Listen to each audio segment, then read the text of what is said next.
जय हिंद दोस्तों।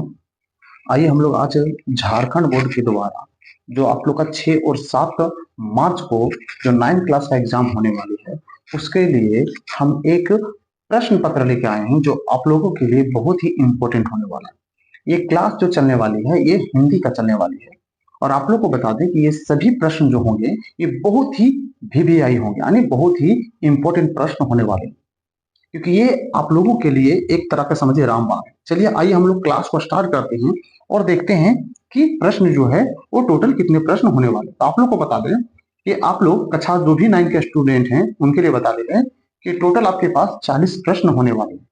ठीक है, उनमें से आप लोग को सभी प्रश्नों को आंसर देनी बहुत अनिवार्य है, क्योंकि लेकिन साथ में आप लोग को ये भी बता दें ये सभी प्रश्न जो हिंदी का रहने वाले वो एमसीक्यू में होने वाले हैं, यानी कि ऑब्जेक्टिव प्रश्न रहने वाले हैं, जिनमें से आप लोग को 4 ऑप्शन दिया हुआ रहेगा। आप लोग को जो समय सीमा दिया जाता है वो 1.5 घंटा का समय सीमा दिया जाता है।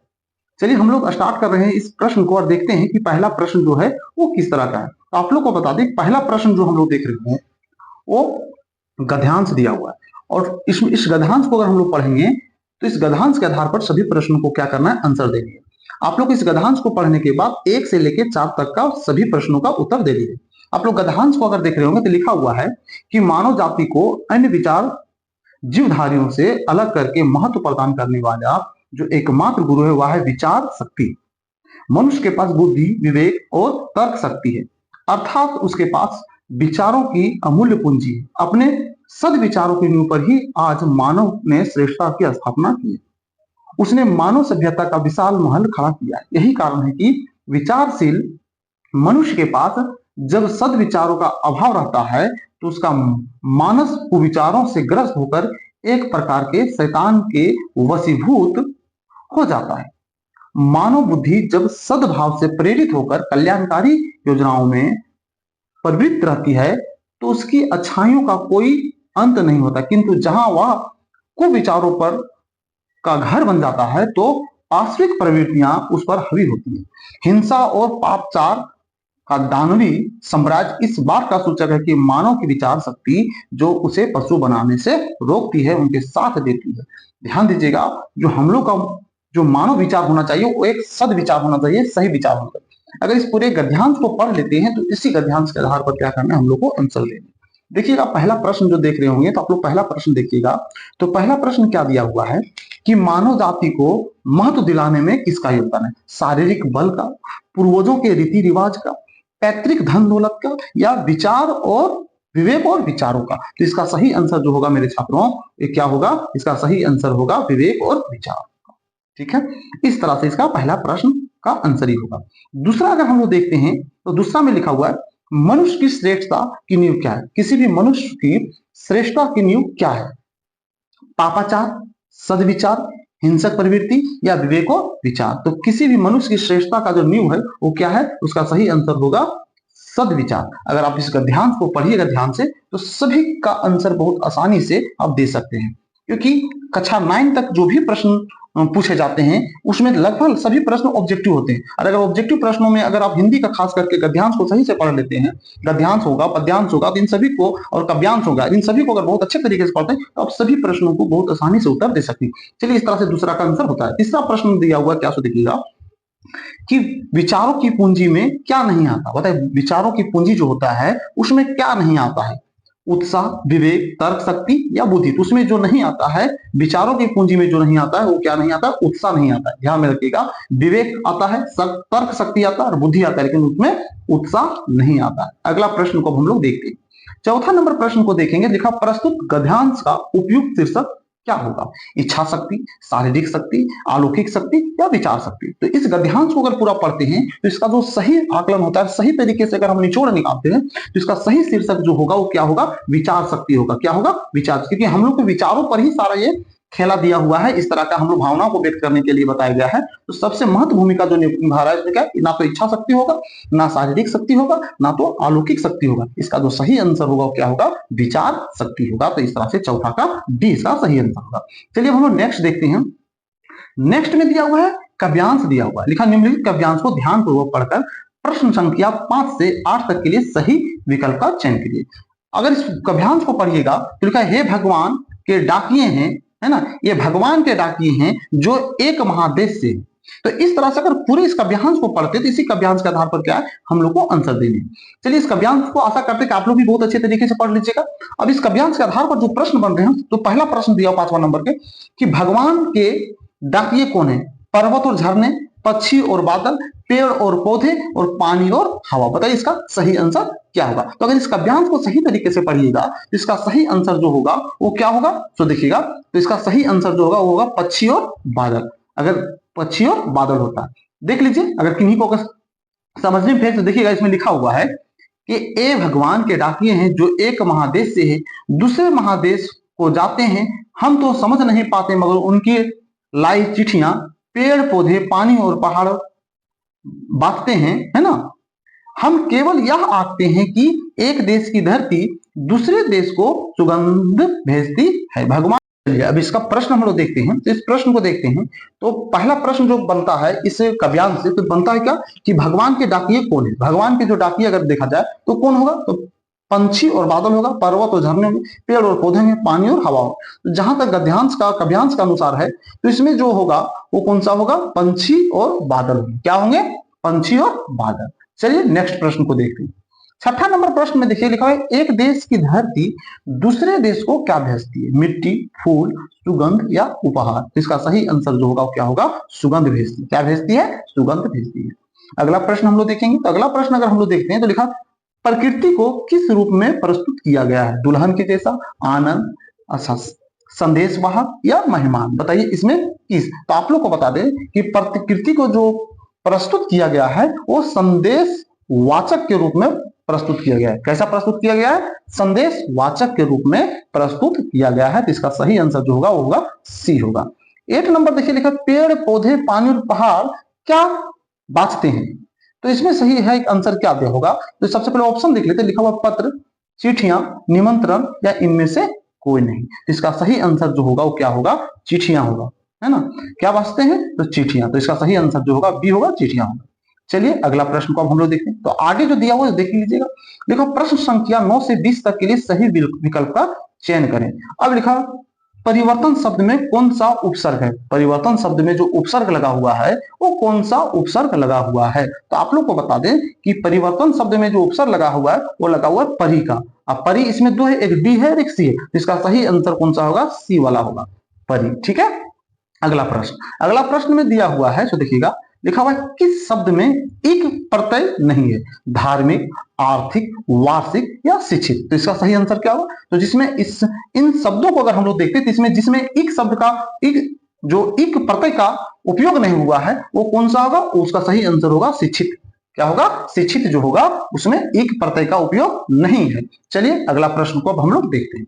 अगला प्रश्न देखते हैं 11 नंबर में। तो लिखा हुआ है किस नदी में स्वच्छ पानी है? स्वच्छ कैसा विशेषण? स्वच्छ जो है वो कैसा विशेषण है? संख्यावाचक विशेषण, परिणामवाचक विशेषण, सर्वनामिक विशेषण या गुणवाचक। तो ये सही आंसर जो होगा क्या होगा? गुणवाचक विशेषण होगा। आप लोग को बता दें जितने भी छात्र इस वीडियो को देख रहे हैं, आप लोग 6 और 7 मार्च को जो एग्जाम देने वाले हैं और ये प्रश्न पत्र जो है कक्षा 9 के लिए बहुत उपयोगी है। तो आप लोग इन सभी प्रश्नों को ध्यान में रखिए। इसके आधार पर अगर तैयारी करके जाते हैं तो आशा करेंगे कि लगभग आप परीक्षा में पूछे जाने वाले जो प्रश्न होंगे वो लगभग आप अच्छे तरीके से कंप्लीट कर दीजिएगा। ठीक है।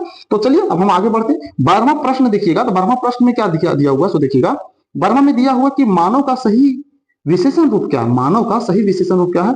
मानवीय, मानवीय या मानविक। तो इसका सही आंसर जो होगा वो क्या होगा? वो होगा मानवीय होगा। क्या होगा? मानवीय होगा। और इसका सही जो ऑप्शन होगा कौन सा होगा? बी नंबर होगा। कौन सा होगा? बी नंबर जो होगा इसका सही आंसर होगा। चलिए अगला प्रश्न को देखते हैं।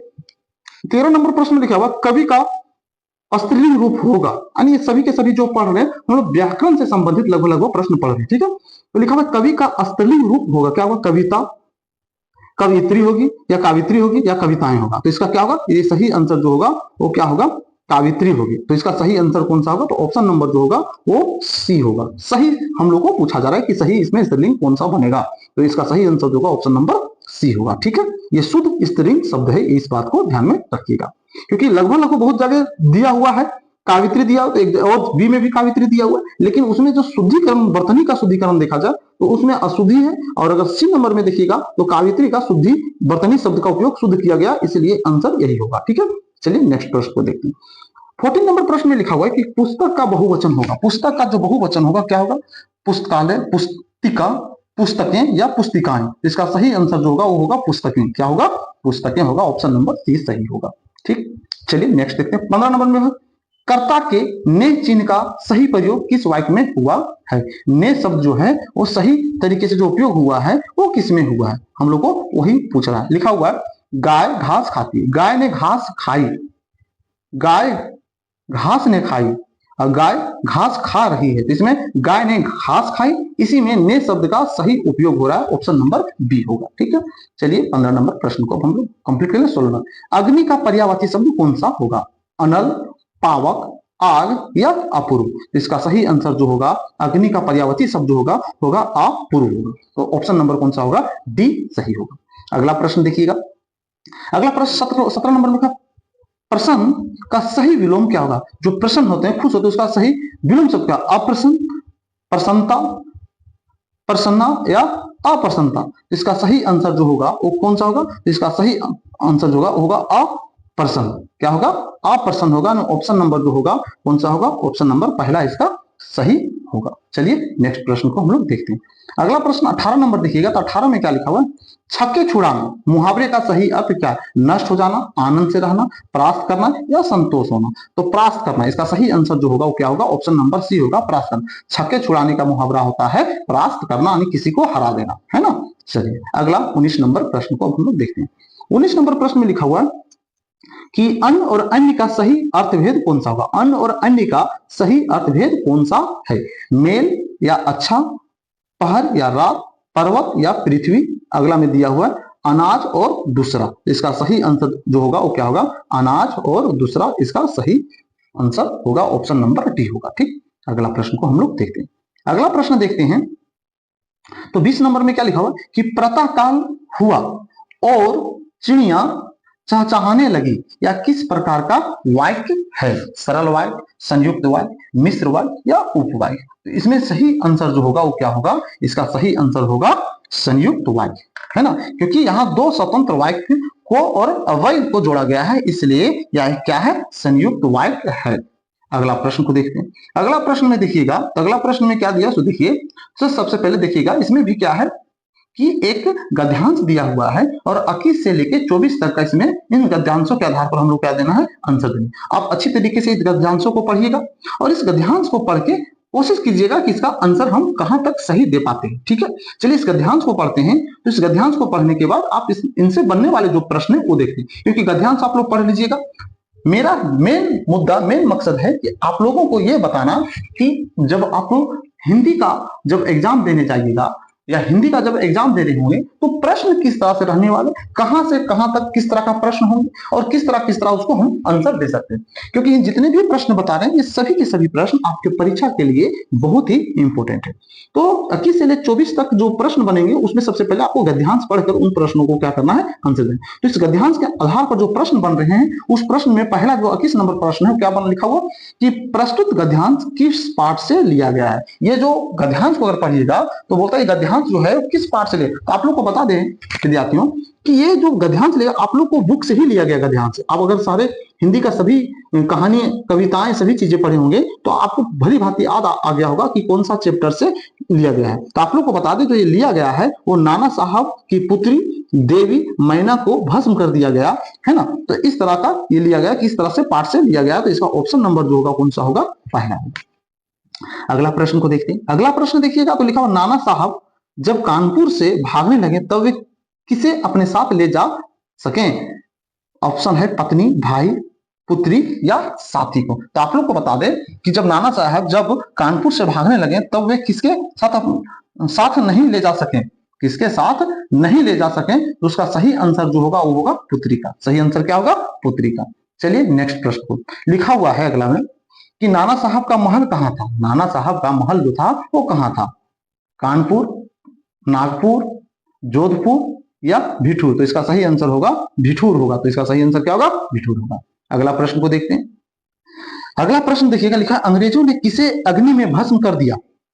अंग्रेजों ने किसे अग्नि में भस्म कर दिया?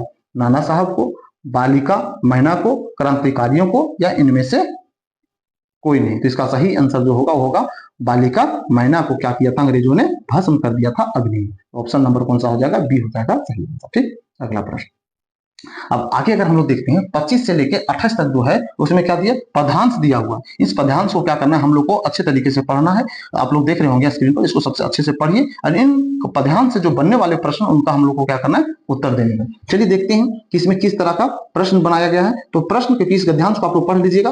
तो सबसे पहला जो 25 नंबर में जो प्रश्न बनता है वो लिखा हुआ है ना, क्या लिखा हुआ है कि हरियाली डाली किसका प्रतीक होता है? हरियाली डाली किसका प्रतीक है? स्वतंत्रता का, गुलामी का, वैभव का, या कृषि का? तो आप लोग को बता दें कि हरियाली डाली जो प्रतीक है वो है स्वतंत्रता का प्रतीक है। किसका प्रतीक है? स्वतंत्रता का प्रतीक है। ऑप्शन नंबर पहला इसका सही हो जाएगा। दूसरा नंबर देखिएगा 26 नंबर प्रश्न। तो 26 नंबर में लिखा हुआ है यहाँ मुझे किसको कहा गया है? यहाँ मुझे किसको कहा गया? कोयल को, मैना को, सैनिकों को, या कैदी को? इसका सही आंसर जो होगा वो क्या होगा? कैदी होगा। इसका सही आंसर क्या होगा? कैदी होगा। ऑप्शन नंबर डी सही होगा। ठीक, अगला प्रश्न को हम लोग देखते हैं। अगला प्रश्न देखिएगा, तो अगला प्रश्न में लिखा हुआ है कैदी का संसार कितने फुट का है? कैदी का जो संसार है वो कितने फुट का है? तो इसका सही आंसर जो होगा वो कौन सा होगा? कैदी का जो संसार है वो 10 फुट का होगा। कितना फुट का होगा? 10 फुट का होगा। तो यही सही आंसर होगा, ऑप्शन नंबर बी। चलिए अगला प्रश्न को हम लोग देखते हैं। तो अगला प्रश्न देखिएगा 28 नंबर। 28 नंबर में क्या लगे? रणभेरी का क्या अर्थ था? रणभेरी का अर्थ क्या था? युद्ध, योद्धा, बाजा, या युद्ध का बाजा? तो इसका सही आंसर जो होता है रणभेरी का मतलब होता है युद्ध का बाजा। ऑप्शन नंबर कौन सा होगा? डी सही होगा। तो इस तरह से आप लोग 28 तक प्रश्न को देख चुके हैं। अब हम लोग इसके आगे के प्रश्नों को देखते हैं। तो आगे के प्रश्न को देखने से पहले क्या लिखा हुआ है तो देखिएगा 29 से लेकर 40 तक के लिए सही विकल्प का क्या करना है? चयन करना है। अब यहां से जो शुरू होता है आप लोग का बुक से प्रश्न शुरू होता है।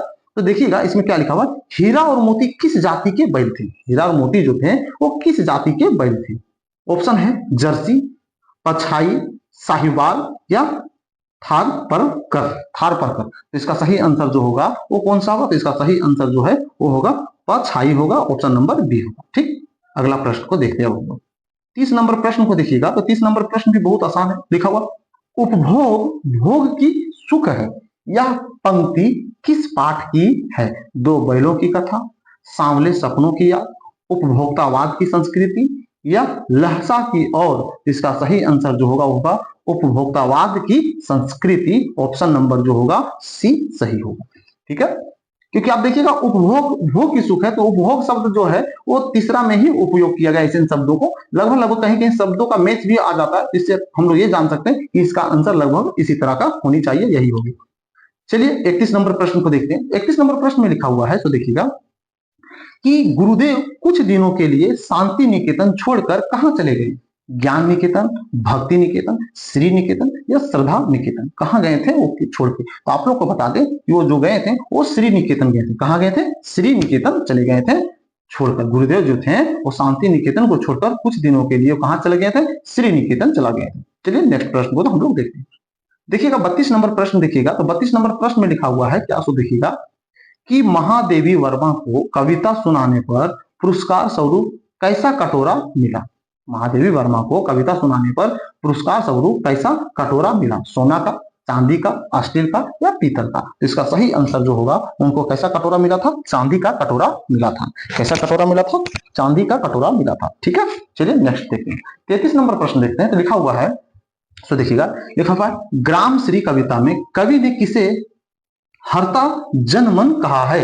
हरता जनमन कहा है। शहर, गांव, तालाब, है ना, या तो हम लोग को क्या बोला है? जंगल। तो इसमें किसको बोला है? तो आप लोग को बताते हैं इसमें जो हरता जनमन जो कहा गया है वो कहा गया है गांव का। ऑप्शन नंबर कौन सा हो जाएगा? बी सही हो जाएगा। ठीक है, चलिए नेक्स्ट प्रश्न को हम लोग देखते हैं। 34 नंबर प्रश्न देखिएगा। 34 नंबर प्रश्न भी बहुत आसान। लिखा हुआ है कवि ने किस दिशा को यमराज की दिशा बताया? कवि ने कौन सा दिशा को अमराज की दिशा बताया? पूर्व दिशा, पश्चिम दिशा, उत्तर दिशा, या दक्षिण दिशा? तो बताइए कौन सी दिशा को अमराज के लिए? तो आप लोग को बता दें अमराज की जो दिशा बताया गया है वो सही आंसर जो होगा वो होगा दक्षिण दिशा को। ऑप्शन नंबर डी सही होगा। ठीक है, चलिए नेक्स्ट प्रश्न बता दें। ये सभी प्रश्न जो बता रहे हैं ये झारखंड बोर्ड क्लास 9 में जो 6 और 7 तारीख को एग्जाम होने वाली है उनके लिए ये सभी प्रश्न बताए जा रहे हैं। चलिए 35 नंबर प्रश्न में लिखा हुआ कि कबीरदास किसके विरोधी थे? कबीरदास जी जो थे वो किसके विरोधी थे? पाखंड के, कर्मकांड के, भेदभाव के, या इनमें से सभी के? तो आप लोग के बता दें कबीरदास जो विरोधी थे इन सभी चीजों के थे, पाखंड के भी थे, कर्मकांड के भी थे, भेदभाव के भी थे। तो इसका सही आंसर जो होगा क्या होगा? इनमें से सभी। ठीक है, चलिए नेक्स्ट प्रश्न को अब हम लोग देखते हैं। अगला प्रश्न देखिएगा 36 नंबर लिखा हुआ कवि रसखान मनुष्य के रूप में किस गांव के बाल ग्वाल बनकर जन्म लेना चाहते हैं? गोकुल का, मथुरा का, द्वारिका का, या प्रभास का? तो इसका सही आंसर जो होगा वो क्या होगा? वो जो जन्म लेना चाह रहे थे वो कहां का? गोकुल का, है ना। चलिए अगला प्रश्न, क्योंकि इन सभी प्रश्नों को बता जो रहे हैं, अगर आप लोग हिंदी का सभी कहानी, सभी काव्य घटनाएं अगर सही से पढ़े होंगे तो इन सभी प्रश्नों को बहुत आसानी पूर्वक उत्तर दे सकते हैं। क्योंकि सबसे पहले आप लोग को बता दें कि इसमें जितने भी प्रश्न हैं, सबसे पहला बता आपको सेक्शन देखिएगा तो सबसे पहले आपका गद्यांश दिया हुआ, फिर कव्यांश दिया हुआ, फिर से आपको गद्यांश दिया हुआ, फिर आपका पद्यांश दिया हुआ, उसके बाद फिर से आप लोग को ग्रामर दिया गया है, उसके बाद बुक से दिया गया है, बहुत ही बारीकी से पार्ट पार्ट बांट के दिया गया, जो सबसे आसान बना दिया गया है। तो आप लोग गद्यांश पद्यांश को पढ़िएगा तो लगभग लगभग प्रश्न आप लोग को कुछ प्रश्नों को ही हम लोग को क्या करना, बुक से देनी। और अगर बुक बहुत अच्छी तरीके से पढ़े तो आप लोग बहुत आसानी से क्या कर सकते हैं, उसका आंसर दे सकते हैं। चलिए नेक्स्ट आप हम लोग देखते हैं 37 नंबर लिखा हुआ माटी वाली किस शहर में माटी बेचने जाया करती थी? बिजनौर, बुलंदशहर, हापुड़ या टिहरी? कहां जाती थी वो बेचने के लिए? तो आप लोग बता दें इसका सही आंसर जो होगा क्या होगा? टिहरी। जो माटी बेचने के लिए जाया करती थी वो माटी वाली कहां जाती थी? टिहरी जाती थी। चलिए नेक्स्ट प्रश्न को अब हम लोग देखते हैं। 38 नंबर प्रश्न में लिखा हुआ है कि गोपाल प्रसाद विवाह को क्या मानते थे? गोपाल प्रसाद जो विवाह हुआ था उनको क्या मानते थे? शुभ कार्य, रीति रिवाज, बिजनेस या परंपरा? तो आप लोग को बता दें जो गोपाल प्रसाद जो विवाह को जो मानते थे उनका मानना था कि विवाह एक विवाह ना होकर वो क्या है? एक बिजनेस है। क्या है? बिजनेस है। यानी ऑप्शन नंबर जो होगा वो क्या होगा? सी इसका सही आंसर होगा। चलिए नेक्स्ट प्रश्न को देखते हैं। 39 नंबर प्रश्न में लिखा हुआ है कि लेखिका, ध्यान दीजिएगा क्या लिखा हुआ है कि लेखिका की दादी किस प्रकार के व्यक्ति को सही राह पर ले आई? एक झूठे व्यक्ति को, एक शराबी को, एक अपाहिज को, या एक चोर को? तो सही आंसर जो होगा क्या होगा? एक चोर होगा। क्या होगा? सही आंसर जो होगा एक चोर होगा। अगला प्रश्न और लास्ट प्रश्न हम लोग देखेंगे, क्योंकि 40 इस प्रश्न पत्र में 40 प्रश्न दिए गए हैं। यानी आप लोग अगर परीक्षा देने जब जाइएगा तो आप लोग को इसी तरह का प्रश्न पत्र होगा इसी तरह रहने वाले हैं। और उनमें से हिंदी के कुल प्रश्न जो रहेंगे कितने रहेंगे? 40 प्रश्न रहने वाले हैं। ठीक है, तो 40 नंबर प्रश्न में जो पूछा गया वो देखिएगा। तो 40 नंबर प्रश्न में क्या लिखा गया? लिखा हुआ है इस जल प्रलय में पाठ में किस प्राकृतिक आपदा का वर्णन किया गया है? यानी जल प्रलय के पाठ अगर देखिएगा तो उसमें किस तरह का प्राकृतिक आपदा का वर्णन किया गया? भूकंप का, बाढ़ का, सूखा का, या भूस्खलन का? तो इसका सही आंसर जो होगा वो क्या होगा? बाढ़ होगा। क्योंकि जल प्रलय के जब बात आता है और उस पाठ को अगर पढ़ते हैं तो उसमें जो प्राकृतिक आपदा का विषय का जो जिक्र किया गया है और किस तरह का आपदा का जिक्र किया गया है तो उसमें बाढ़ का जिक्र किया गया। किसका जिक्र किया गया? बाढ़ का वर्णन किया गया है। इसलिए इसका सही आंसर जो होगा वो बी होगा। तो इसी तरह से आप लोग का हिंदी का ये आज का महत्वपूर्ण क्लास समाप्त होता है। ठीक है, धन्यवाद।